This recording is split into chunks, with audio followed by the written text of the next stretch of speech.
What's up, YouTube? Mr. Llama here, and today we're going to be talking through the Lightning Sorceress Guide. This is going to be giving you the stats and skills and gear and mercenary and leveling and all that stuff so that you can make one in D2 Resurrected and have a little bit of fun. Let's go ahead and start right here first, talking about the Sorceress and kind of her stats. You can see her starting stats, her life and mana, and then her character level. And one thing that I do want to show you guys, and I'm just going to kind of put it like right here, is the Sorceress actually has slightly different FCR frames for Lightning and Chain Lightning. So you actually need to know both of them for this character, because when she's teleporting and doing other spells, it's going to be using the FCR frames listed on the right. But when you're using Lightning or Chain Lightning, you're going to use the FCR frames on this left piece over here. So it's kind of a little funky, just something to note. Take note of that stuff, take a picture, whatever it is, because you're going to want to know that when you're building your character out. Moving in, here is going to be the skill build for the character.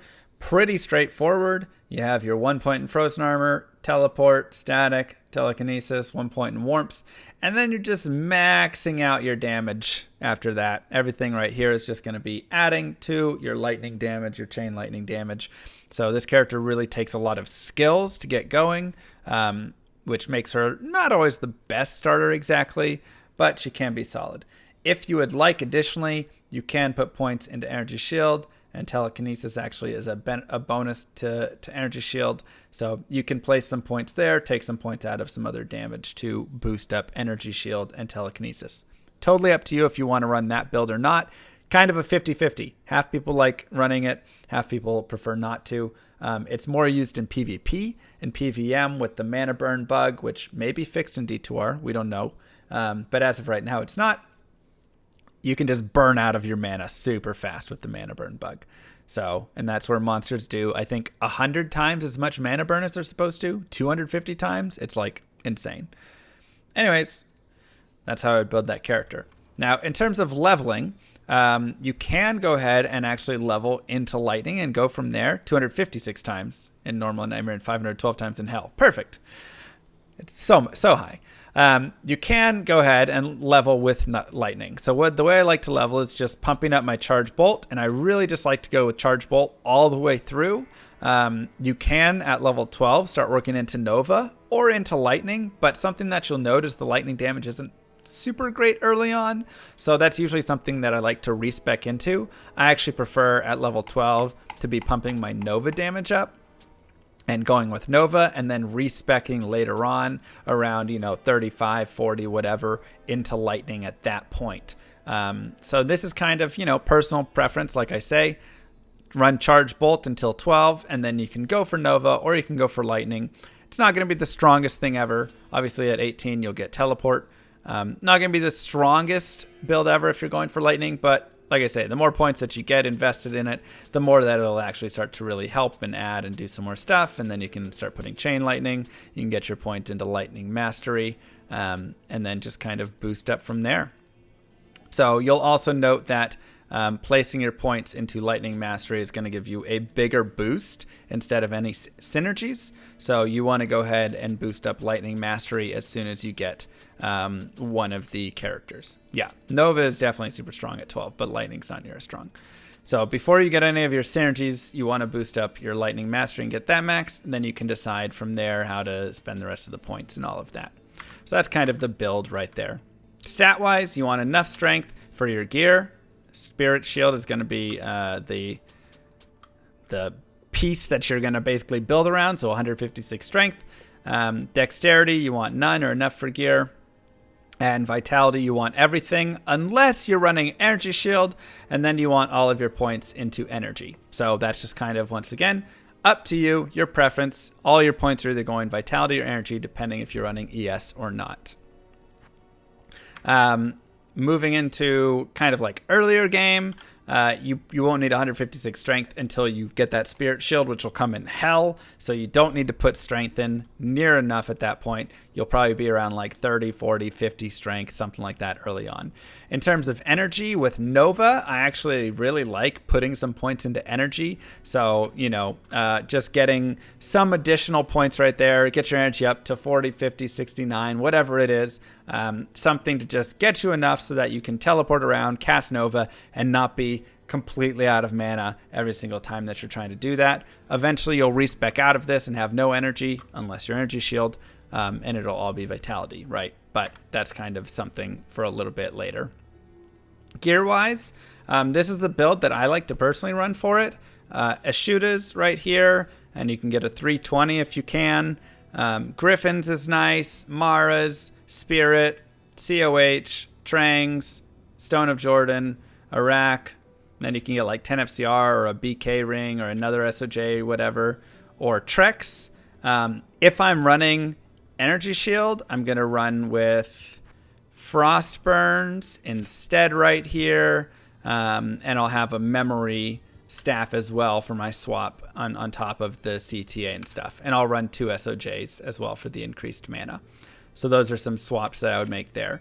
But like I say, the big thing is you really want to aim for that 117 FCR breakpoint. That's generally the breakpoint that you want to be going for. So 40, 50, 60, 70, 80, 90, 100, 110, 112, 122. And with this build right here, I have 122. I actually have more because I have Griffins. So I can lose this and I could put a BK on and I'm still going to be fine because the Griffins gives 25 FCR more, right? And there's a few different other things. The other alternatives you can do, you can get a lightning Ormus right here if you'd like to get even more damage on your lightning. You can run something crazy like a J-mod. A lot of people like to run Hodo over here, or some people even like to run Crescent Moon over here. So you really get a few different options. It all just kind of depends what you feel like playing. And so really just kind of a few different pieces right there. Now, if you want a magic find, you can definitely swap some stuff out. You can put on a Shaco. You can put on 3-piece towels if you want to get the magic find from these items and still get that FCR. You could maybe swap out Nagel gloves as long as you're still at that 117 FCR breakpoint. Nagel rings, Chansey gloves, Nagel rings, gold wrap, Trex are a great swap in. All sorts of stuff like that can be very good for this character. Additionally, for your charms, you'll just want to be running lightning skillers, life resistance charms below any faster hit recovery stuff. I think for this character, a lot of sorceresses like to run a big hit recovery charm to hit the 86 breakpoint or the 142 if they're going for it for fast hit recovery. But otherwise, your Source Torch and your Annihilus and all of that stuff. So that kind of covers some stuff that you can swap out for some magic finding pieces. But let's say that we're still a little early on and we're not super rich. What are some other things that I can get, Mr. Llama? Well, I'm glad you asked. Razor Switch is honestly a great little starting item if you can find it.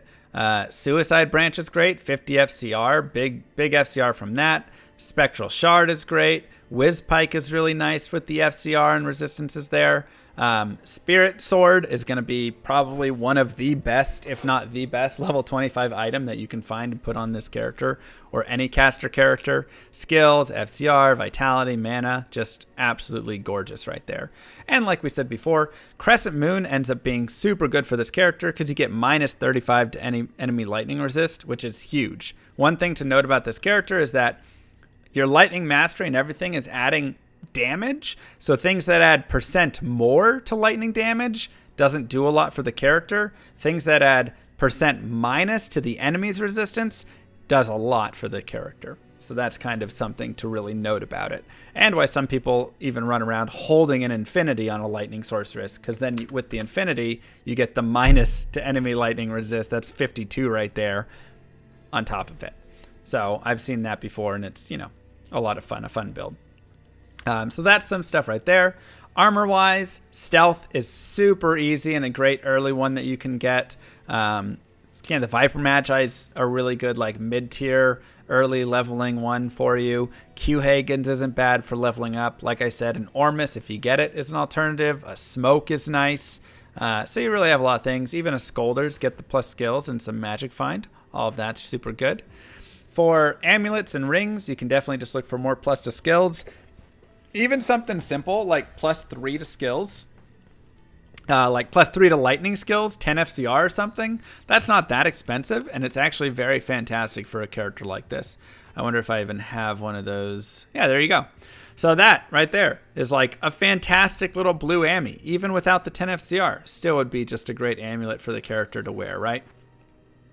Rings, look for FCR rings if you need them. If not, just get, the plus to skills. If you can't get any of those, just get things that are like strength and resistances and, just stack up stats, resistances, and life. That's going to be the main things you really kind of want to look for, right? In terms of belts, Night Smoke isn't bad. String of Ears isn't bad. Dungo's isn't bad. Just a random belt with strength and life and hit recovery and res. All those things are going to be nice. A big life belt, magic find from Gold Wrap, right? There's a lot of decent belts as well. Once again, we're looking for those same sorts of top affixes for all of that stuff that we really want. For a shield, Ancient's Pledge is going to be your best in slot shield pretty much starting in Act 5 normal. Super cheap, super easy to get. Act 5, Quest 2, save the barbs and you get these 3 runes. You can make it and it gives you big resistances. Super easy. And, this can tide you over till you use a spirit later on or something like that. Rhyme Shield is beautiful as well. It does have less res, but you do get some magic find from it. So if you're wanting some early magic, quick magic find, easy magic find, this is a nice shield for you there. Moser's is great. Coco Mal, Sanctuary in a shield is also really good. So you get a lot of different shields that you can kind of put on and care for with this character. Even something like Saigon's +1 skills, socket it, put a diamond in it. Hey, you get some res too, right? Not bad. Big resistances from the helm can be super nice. We talked about needing mana, so getting mana per kill can be really nice. You can grab it from this. Nadir is nice because you also get Cloak of Shadows charges if you're in trouble. Lore gives you some skills, energy, light res, mana per kill. This is a really good nightmare starting helm to grab. But even Peasant Crown or Tarn Helm or Sazabi's, there's a lot of little +1 skill helms that are super cheap and you can pick up just kind of anywhere. Additionally, Iratha's for resistance is good, or something even like a Rock Stopper. Just has so many great stats on it. Love to use that early on. Otherwise, for gloves, we talked about Mage Fist, Trangs, Frosties if you're running ES. Otherwise, get some life, right? Look for Blood Fist, look for Sanders, look for rare gloves with resistances and life and stats. All those are going to be super great for you. And then the same sort of thing with your boots. Alder's Boots, fast run walk, big fire res, big life, little damage taken goes to mana. Wonderful. Natalia's, similar thing. You can shop some boots right here with big res and big faster run walk. Inferno Strides are nice. Water Walks give you good life. Treks are nice, of course, when we have them on. Hisaris are great. Even like Sanders' boots are very nice. You get some strength and dex, and it just kind of helps you out a little bit with stats to wear gear and some fast run walk. So looking for all those things is really, really good. So that kind of covers the main stuff for the character. For the Mercenary, Infinity, Fortitude, and Andes is my recommendation. And Infinity on this character is even extra necessary compared to other characters. You can break a lot of immunities with it, and it really pushes the character from like good to super, super fantastic. So definitely a very highly desired item, which is why this character is not as great super early on, because you really want to be running around with Infinity. But if you have a Paladin who's going to run Conviction, this can be a nice addition to have just with the character, bringing in the light damage and using their Conviction. Other options, though, Insight is always great and super cheap. Honor is great and super cheap. Obedience is great and super cheap. Reaper's Toll, Bone Hew, Tomb Reaver, Kelpie Snare. There's a lot of random stuff that you can find that are, actually decent little pikes or whatever things for some damage. For armors, Treachery is great. Smoke is great. Shaft Stop is great. Stone is great. Lots of things there that you can put on. But definitely Tretch and Fort are the best two. And then Crown of Thieves is a nice alternative helm. Tal Rasha's Mask is a very cheap, nice alternative helm. Gaze is a nice alternative helm.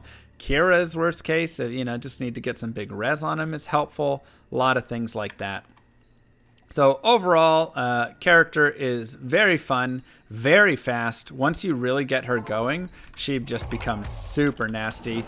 And her teleporting is very strong in that she can just move very quickly and then just burn through mobs and just move on to the next pack, move on to the next pack, burn through stuff. I mean, she does a very good job of really clearing a lot of stuff. And I'm not even like fully geared with a lot of great stuff. I don't have all of her skill points in. I still have 25 skill points to push around. But she's actually probably the fastest character for clearing out the Chaos Sanctuary, because she just absolutely murders everything. So really a great character, a lot of fun. Does require a little bit of gear. So that's kind of the big issue for her, is that it does take a little bit of gear for her to really kind of stack up and get moving and stuff. But once you have it, hey, I mean, she can smoke a lot of mobs. And you can actually use Charge Bolt on Diablo, and it just murders him. Hey, look at that, another good mercenary item. Great for the mid game. So, anyways, that is the Lightning Sorceress. I hope that this video was fun for you and you got a little bit of help out of it. And good luck making your lightning source. If you have any comments, questions, anything, leave it below. And thanks so much. Mwah! Don't forget to like and subscribe. Peace, YouTube.